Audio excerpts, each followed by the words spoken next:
What's up guys, Alan Brock here, and I know I've been releasing videos sporadically, even by my standards lately.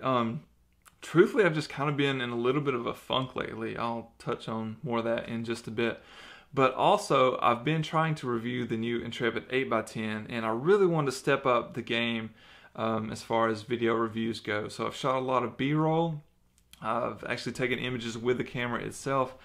I just haven't had the chance to go back and video me actually talking about the camera. The weather here has been terrible, but that's what I've been putting my time into recently. But before I got too far away from the actual trip itself, I wanted to take this time to make a video to kind of bring the backpacking canyon adventure in Utah to a close.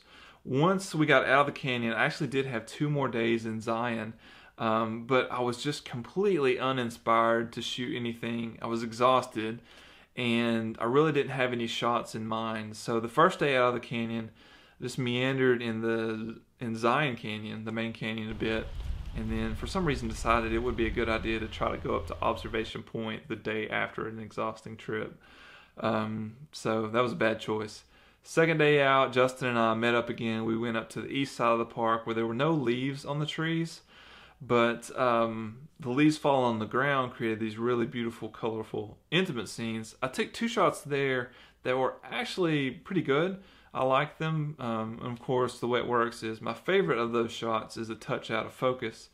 I made the rookie move of accidentally bumping my tripod leg, and I just placed the leg back where I thought it was, didn't bother to check focus, and of course, focus in like the upper right corner of the image is a bit soft. I know exactly where it is. It's in consistent reflected light, so I'll go shoot it this year if the leaves are off the trees again. But shot some, I think some pretty neat time lapses that day, and actually did a video about camera movements that I'll probably just pull out the footage and make a standalone tutorial about large format camera movements.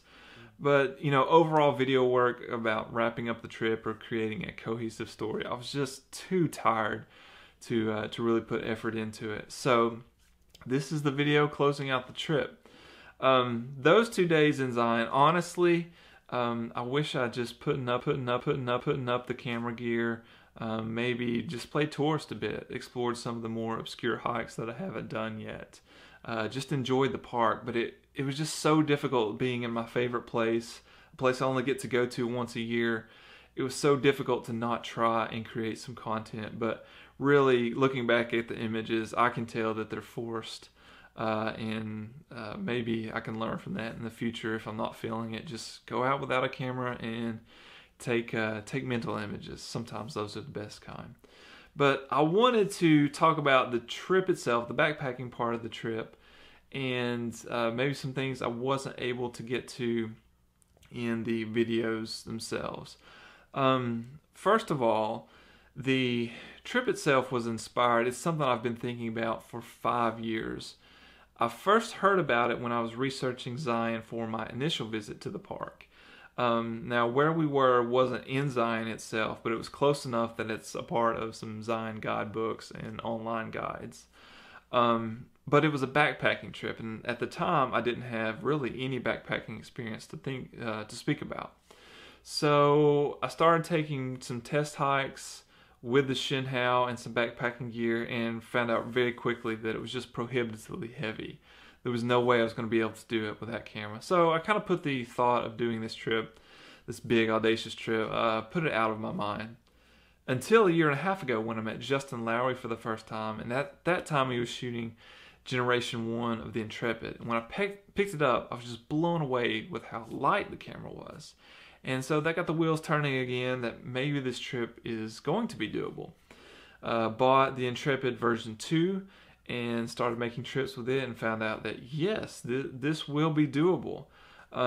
So I reached out to Justin to see if he would be interested in it, and he was. And so for between that time and then the year later when we took the actual trip, we started making test hikes, comparing notes, kind of nailing out some plans, things like that. So it really came together nicely. One story I'll tell, and he's kind of spoken about it on his channel, so I think I can speak about it, but I had also reached out to Ben. That was kind of like a flyer because I didn't think he would do it, I mean, 8x10 on that trip just sounds crazy. And at the time, he said, I'll keep it in mind, but there's a lot of stuff I want to do in Zion this year, so probably not going to do it. I was like, cool.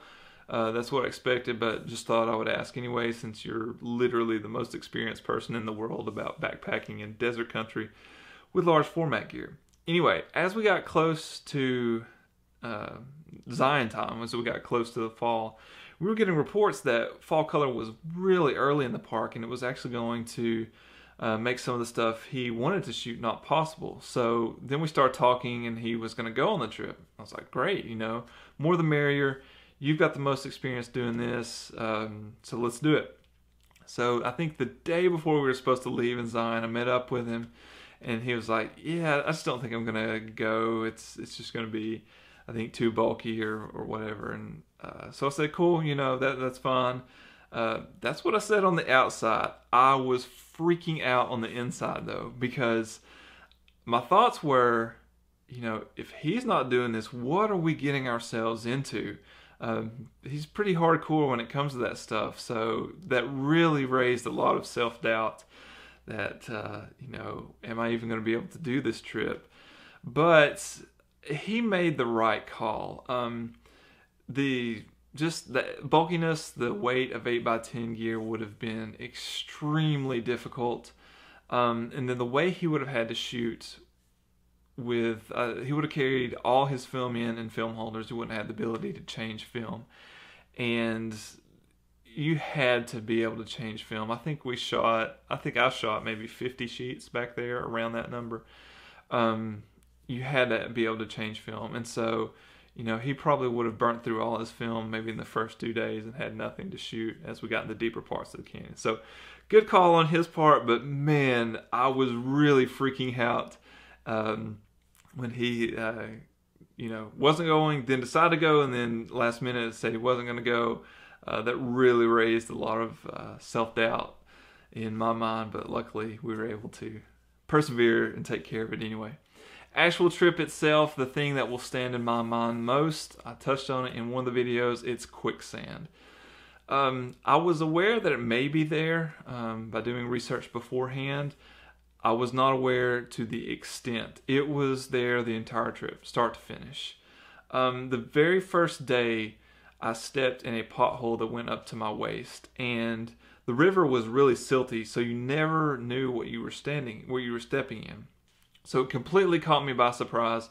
I couldn't go forward because it got deeper. I couldn't go backwards because I was having to step out of a pothole of quicksand against the current of the river. Luckily, Justin was there. I grabbed his trekking pole. It pulled me out. But from that point on, I was always worried about what my next step would be. You could kind of take your trekking poles out in front of you and do like this number and kind of feel what you were stepping into. The problem was, when you were in quicksand, the way to kind of go through it is to go quickly. And so you're having to, walk, run to get through the quicksand. And so you can only test that so much.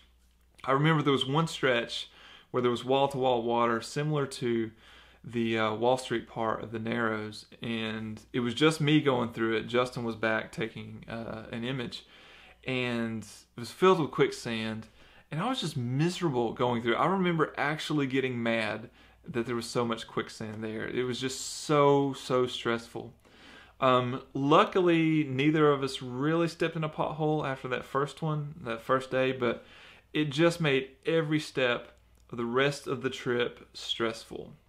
But that was overall like a continuous source of stress.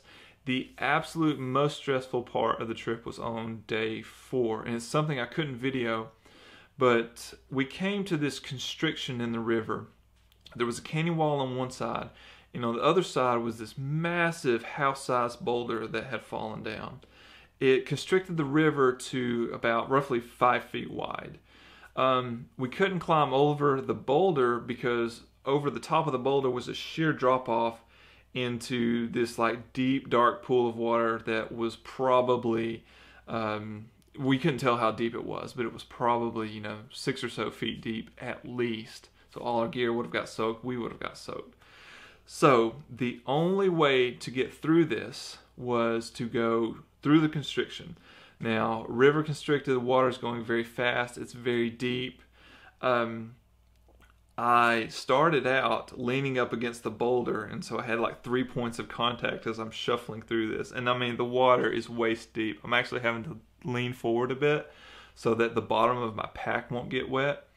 And maybe when I'm like 4 feet into the constriction, it occurs to me that there's going to be no way for me to get back out the constriction if I come across a part that's too deep. The current was just too strong. I'm confident I couldn't have hiked back upriver.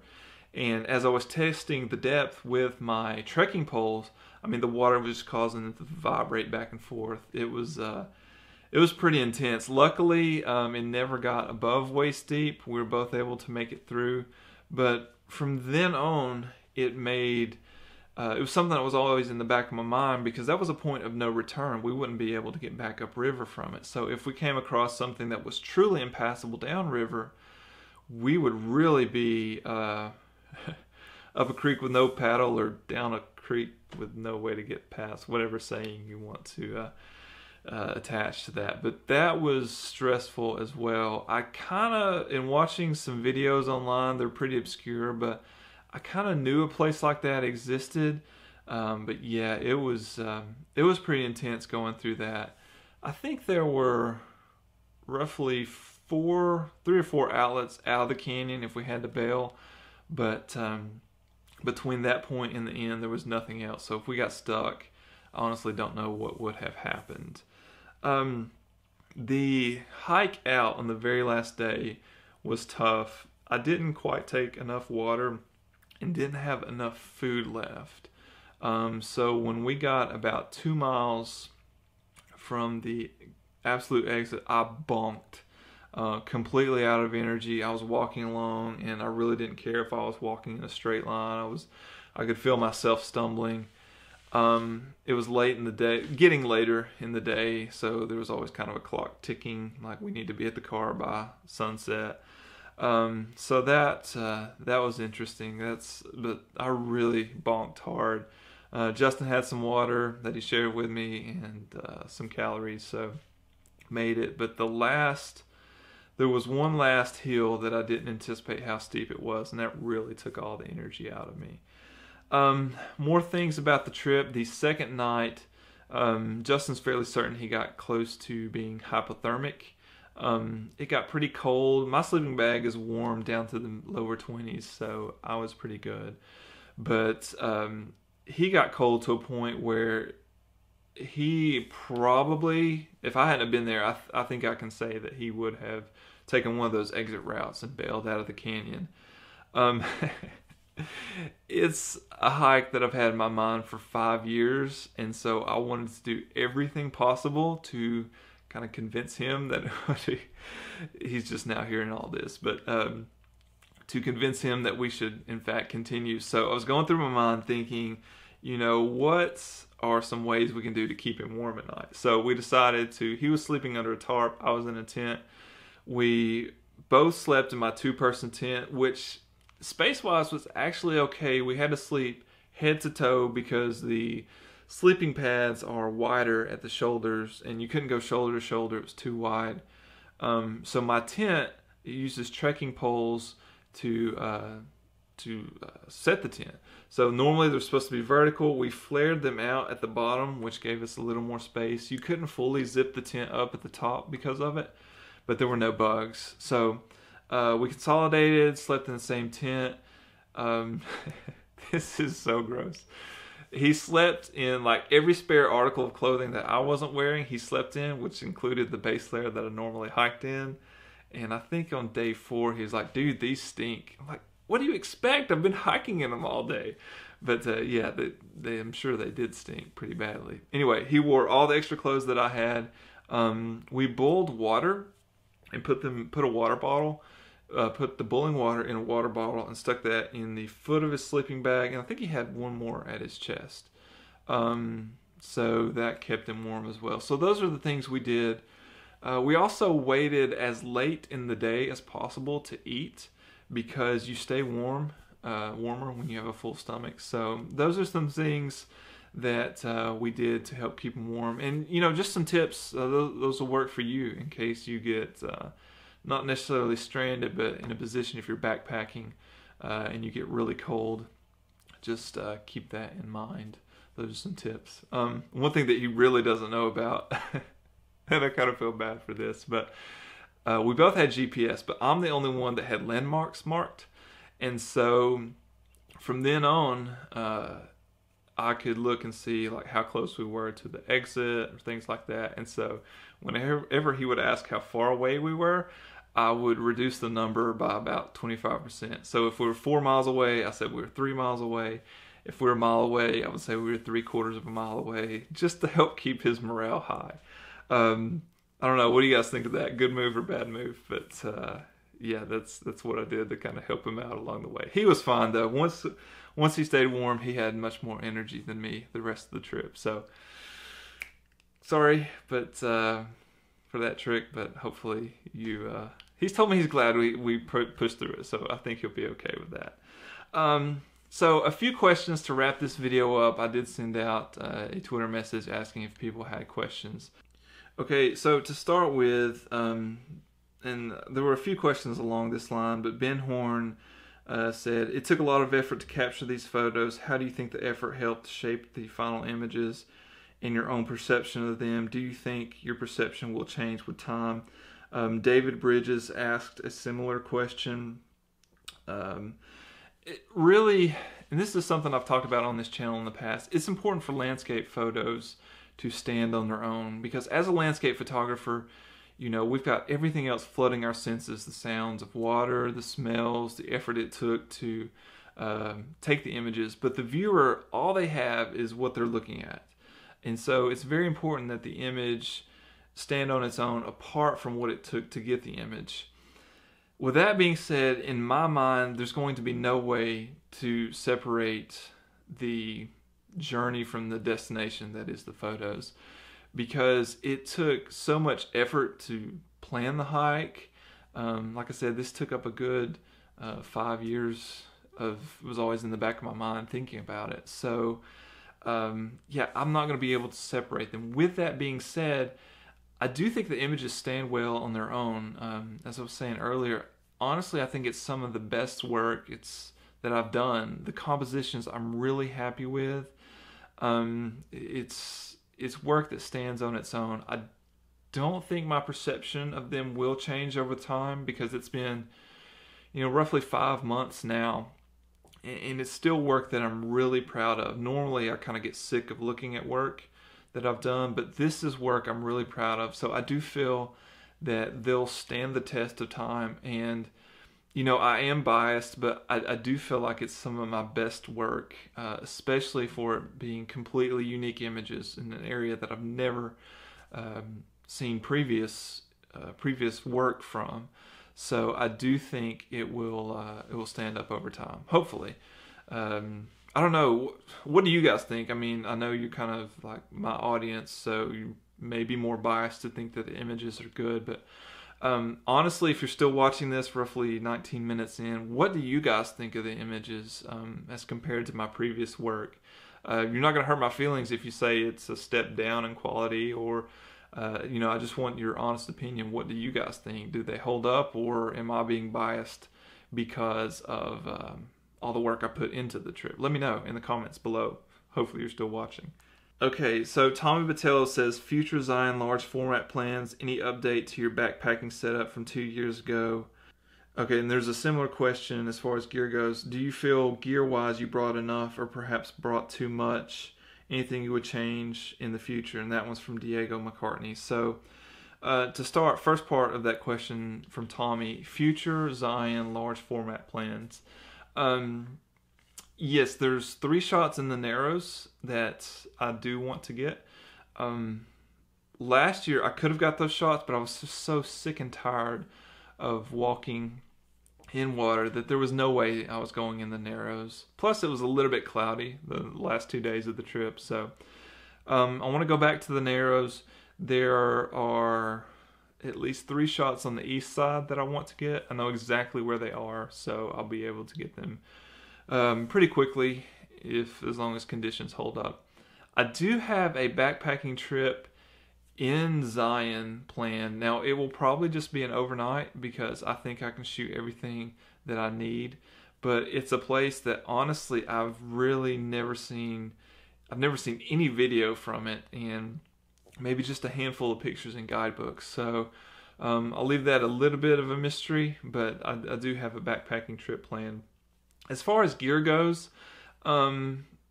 food-wise, I didn't quite take enough, or didn't quite plan enough, because for those that don't know, Tommy that submitted that question is a good friend of mine. I stayed with him the first 2 nights I was in Zion in a hotel room, and he had bought like some extra food and stuff to eat in a hotel room, and he couldn't fly back with it. So he said, "Do you want it?" I stashed it in my backpack, and honestly, like without that, I would have been in a pretty severe calorie deficit the first 4 days. So food-wise, I do need to plan a little bit more.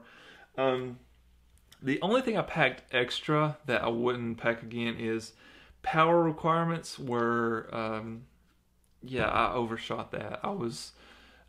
My camera batteries in the G7 lasted way longer than I thought they would. So I took too many extra batteries.